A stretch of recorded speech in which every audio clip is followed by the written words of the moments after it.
Bonsoir.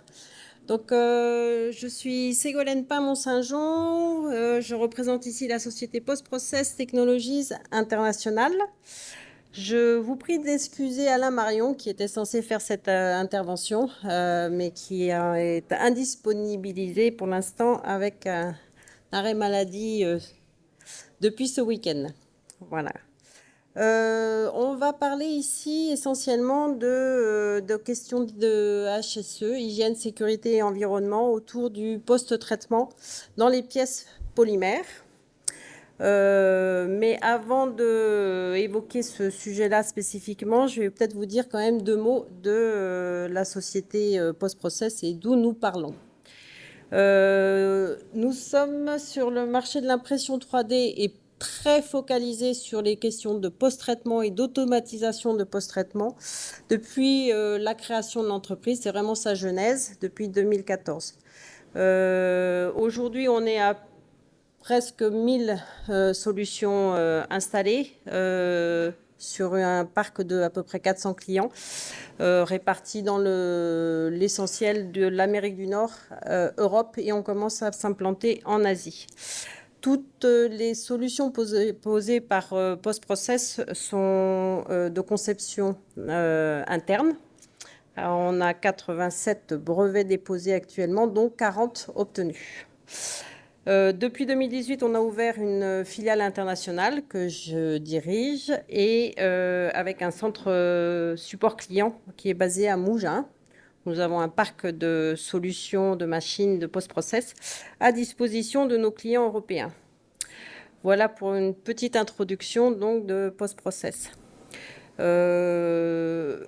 Ici, vous avez le parc des machines qui sont proposées, donc des solutions qui ont tout un triptyque, un équipement mécanique avec un apport chimique, puisqu'on a des solvants propriétaires qu'on va utiliser à l'intérieur de nos solutions. Et tout ça est piloté par des solutions logicielles, dont notamment un logiciel qui s'appelle Automated et qui permet en fait de paramétrer complètement chaque solution pour pouvoir s'adapter aux besoins du client.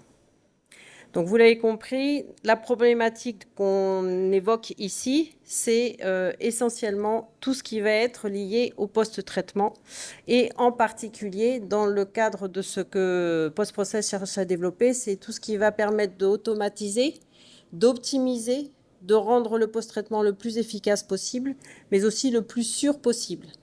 Alors, sûr d'un point de vue santé, sur le poste de travail, sécurité aussi des lieux, parce que parfois on manipule quelques produits solvants qui peuvent être particulièrement délétères et qui aient un impact, si possible, le plus respectueux de l'environnement.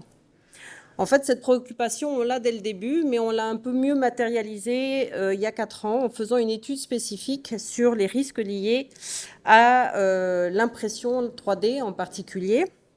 Alors, je ne sais pas si c'est très, très lisible. Je crois que ça ne l'est pas très. C'est un extrait, en fait, d'une étude qui a été réalisée il y a 4 ans.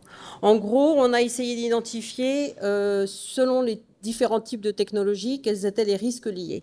Vous avez des risques liés à la santé, même. Ça va être inhalation de poudre, inhalation de solvants, de vapeur. Ça va être des risques de brûlure. Ça peut être des risques d'explosion, dans certains cas. Ça peut être des troubles musculo-squelettiques. Et par ailleurs aussi donc l'utilisation de produits relativement polluants, voire très polluants. On pense notamment par exemple à des solvants archisaturés en résine polymère et qu'on ferait partir comme ça directement aux eaux usées, par exemple, puisque ça, ce sont des situations qui existent aujourd'hui dans l'impression 3D. Donc aujourd'hui, ces risques, ma foi, ils sont plutôt bien identifiés pour chaque technologie. Et on s'aperçoit quand même qu'aujourd'hui, même si c'était la partie un peu cachée et si possible pas trop visible de l'impression 3D, aujourd'hui, beaucoup de clients et beaucoup d'utilisateurs se posent la question comment je fais pour limiter l'exposition à ces risques. Alors même s'il reste encore quelques progrès à faire, on pense avoir des débuts de propositions et de solutions. clairement, quand on parle de post-impression, on va parler de plein de manipulations diverses sur des pièces qui vont être sorties d'imprimante. On va parler selon les technologies de dépoudrage, de retrait de support, on parle bavurage, ponçage, etc., des traitements thermiques, du sablage, de la métallisation, des peintures, etc. Aujourd'hui, toutes ces technologies, toutes ces solutions sont possibles, sauf que jusqu'à présent, en tout cas c'est ce que nous observons souvent, les habitudes du prototypage, de la toute petite série, je fais quelques pièces, donc j'ai pas besoin d'automatiser, j'ai pas besoin non plus de trop réglementer. Toutes ces mauvaises habitudes du prototypage sont pas du tout compatibles avec de l'industrialisation et de la production à plus grande échelle. On va prendre le cas, par exemple, bon alors là vous avez 2-3 photos qui montrent du dépoudrage, de bain de IPA, enfin alcool isopropanol, ou des traitements manuels type petite fraiseuse, etc. On sait qu'aujourd'hui, quand on veut produire en 3D dans des environnements plus sereins et plus sains, c'est plus des usages qui peuvent être tolérés. Alors, on a cet exemple en particulier parce qu'il est aujourd'hui très prégnant sur les pièces en résine. Aujourd'hui, quand on s'adresse à des clients qui sont dans le secteur du dispositif médical, biomédical, dans le dentaire ou des produits grand public, donc on n'est plus dans des phases juste de quelques pièces de prototype ou des outillages qui sont quasiment produits sur mesure et à l'unité. On rentre dans des volumes nettement plus importants. On connaît aujourd'hui des laboratoires dentaires prothésistes en France qui produisent plus de 1000 modèles par jour. Donc avec des problématiques donc de volume, de répétabilité, et avec souvent des parcs de machines et des types de technologies assez hétérogènes, donc plein de résines différentes, tout ça étant en constante évolution. Donc aujourd'hui, le nettoyage de la résine dans ces applications-là industrielles pose un vrai problème, principalement parce que l'essentiel de ce nettoyage de la résine excédentaire, il est fait avec de l'alcool IPA, l'isopropanol, qui reste quand même aujourd'hui clairement le point noir de cette production. Donc les process actuels, je viens de l'évoquer, c'était vraiment adapté au nettoyage unitaire. Aujourd'hui, c'est plus acceptable quand on commence à rentrer dans des volumes plus conséquents. Du fait de l'utilisation conséquente de l'IPA en termes de volume, vous allez avoir plusieurs bains nécessaires.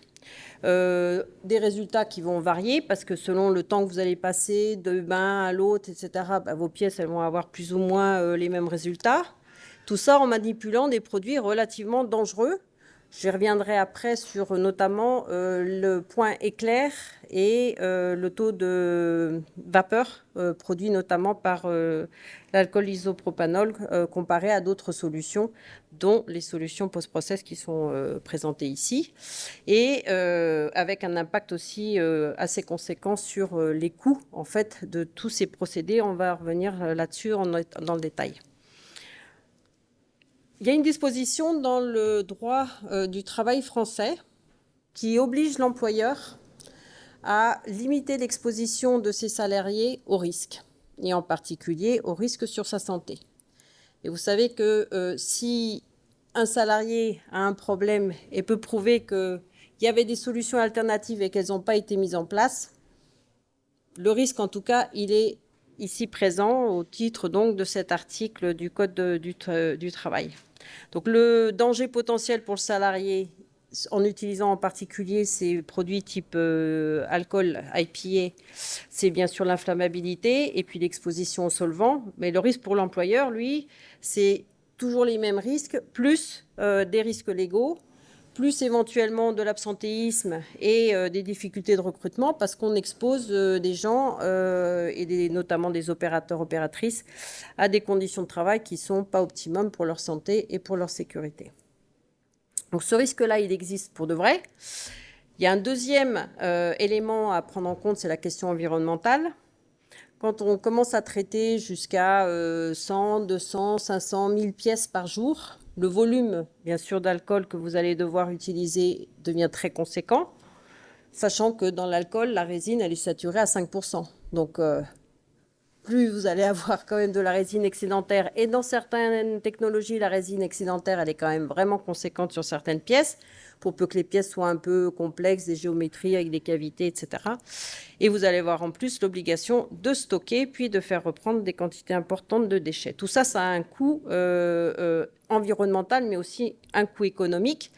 Et le coût économique ici, on ne sait pas l'évaluer parce qu'il faut quasiment regarder application par application, mais on sait en gros qu'aujourd'hui, entre l'efficacité qui est quand même relativement variable de l'alcool, où vous êtes obligé de contrôler très fréquemment le bon nettoyage, il faut monter en température, plus ou moins, avec des finitions manuelles derrière que vous allez devoir faire, les problèmes bien sûr qui vont être liés à la répétabilité, donc une qualité qui peut être assez inégale selon le moment où vous avez fait le bain, qui était plus ou moins saturé en alcool, etc.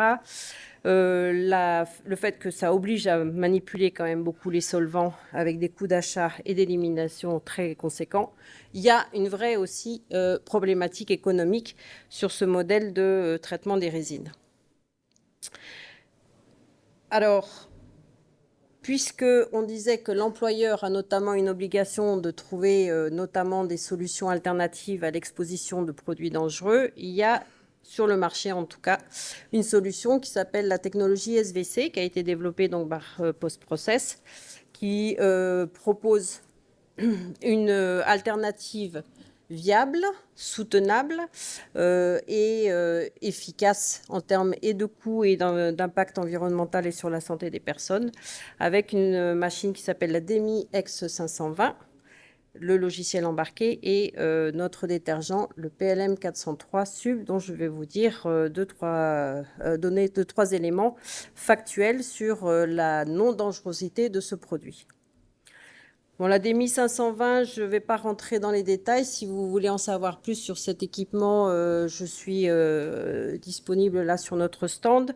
C'est la dernière machine qu'on ait présentée. Elle a quand même comme avantage d'être extrêmement sécurisée pour les manipulations qui sont limitées à intégrer un panier dans lequel vous avez mis vos pièces résine à l'intérieur de la machine, un lift qui descend les pièces pour un traitement qui va durer en moyenne 10 à 15 minutes maximum. Puis à la fin du traitement, le lift se ressoulève et vous n'avez plus qu'à ouvrir la porte qui va se déloquer une fois que le process est terminé et vous récupérez vos pièces rincées. Étape suivante, ça va être le séchage et puis éventuellement toute la partie passage au four. Enceinte fermée, capteurs qui permettent d'éviter de faire tourner le process si vous ouvrez malencontreusement la porte, une ventilation de la cuve avec une extraction en face arrière pour éviter les vapeurs dans le labo, et puis en fin de cycle, donc les paniers qui est à hauteur pour éviter les troubles musculo-squelettiques. Donc quand je vous disais que Post-Process a une préoccupation quand même forte pour mettre à disposition des équipements qui s'intéressent à la santé et à la sécurité des personnels, c'est des faits qu'on a essayé de mettre en œuvre sur notamment ce dernier équipement. Pour ce qui est du solvant PLM 403, vous avez ici quelques éléments le concernant. C'est donc la troisième génération de ce solvant, donc on l'a amélioré d'année en année. Il est spécifiquement fait pour les résines SLA DLP, donc tout ce qui est résine photopolymérisable. Aujourd'hui, il a été testé déjà et validé pour plus de centaines de résines différentes. Donc, a priori, l'ensemble des résines utilisées sur le marché sont compatibles avec ce détergent. Et les points clés ici, en termes de dangerosité, je vais vous donner quelques éléments ici sur la non-inflammabilité, non-volatilité, la biocompatibilité ISO 10993 pour ceux qui connaissent ce type de référence, et donc une très grande longévité. Quand on fait un comparatif, quand on parle de dangerosité par exemple, entre le solvant PLM 403 et puis l'IPA, vous voyez que, par exemple, en termes d'explosivité, inflammabilité, on passe d'un point clair à environ 12 degrés Celsius à 104 pour le produit PLM 403, liquide non inflammable. Donc déjà, vous n'avez pas de risque de zone ATEX. Au niveau de la volatilité, même comparatif ici. Donc là, on est sur le taux de mercure, sur une mesure à 20 degrés Celsius, où vous êtes sur des comparatifs qui parlent d'eux-mêmes, je pense, à 0,2 pour le PLM 403, quand on est par exemple sur l'IPA à 30. Et enfin, autre élément, parce que souvent c'est l'argument qui est présenté ici, l'IPA est un produit pas cher, on se produit facilement, c'est facile donc à obtenir, et le consommable alternatif, lui, va être plus cher.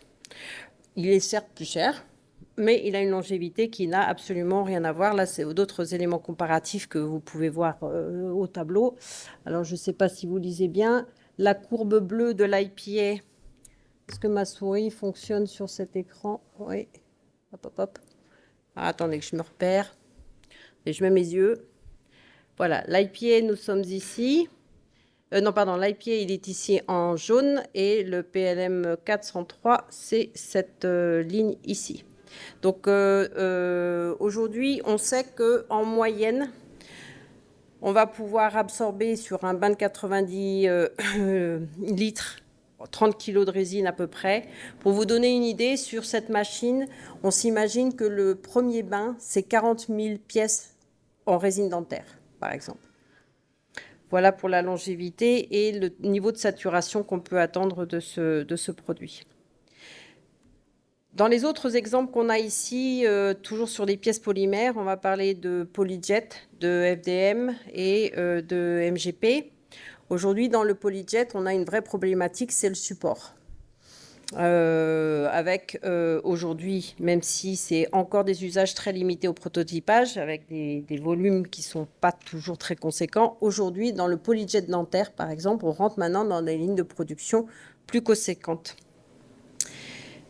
Et à ce moment-là, l'enlèvement du support pour obtenir la pièce finale est un vrai goulot d'étranglement. Et vous avez un deuxième problème, ce que j'évoquais là tout à l'heure, c'est la consommation d'eau et ce qui va être fait en termes de traitement des eaux polluées, qui va rester une vraie question. Pour tout vous dire, on a visité dernièrement quelques laboratoires dentaires qui utilisent du Polyjet et qui ne savent pas trop bien quoi faire des dizaines de litres d'eau par jour pollués et archi-saturés en matériaux Polyjet qui sont juste du rejet qu'il va falloir à un moment traiter d'un point de vue ne serait-ce que environnemental. Sur les applications FDM, là on est souvent sur des applications avec des grands formats. On pense notamment à l'automobile. Les pièces vont être immergées dans un bain pendant 24-48 heures. C'est des procédés qui sont très longs, avec une consommation du coût électrique qui va être très conséquente. Donc là, il y a un impact économique conséquent. Et aujourd'hui, on a des solutions avec un système qu'on appelle VVD, qui est un système de spray, qui va permettre de diminuer le process de quasiment 80% et arriver à une baisse de consommation électrique de fait de 90%, pas loin. On a un exemple dans la Formule 1 où les pièces, ils mettaient environ entre 24 et 48 heures pour enlever les supports. Donc un traitement global entre la sortie de l'impression et la pièce finale, c'était 3 jours et demi. Et on est passé à 1 jour et demi aujourd'hui en termes de production, avec un impact donc environnemental et sur la sécurité des personnes très limité. Je passe rapidement ici sur la cire. La cire, c'est une application principalement dans le domaine de la joaillerie, de l'horlogerie, des pièces très fines.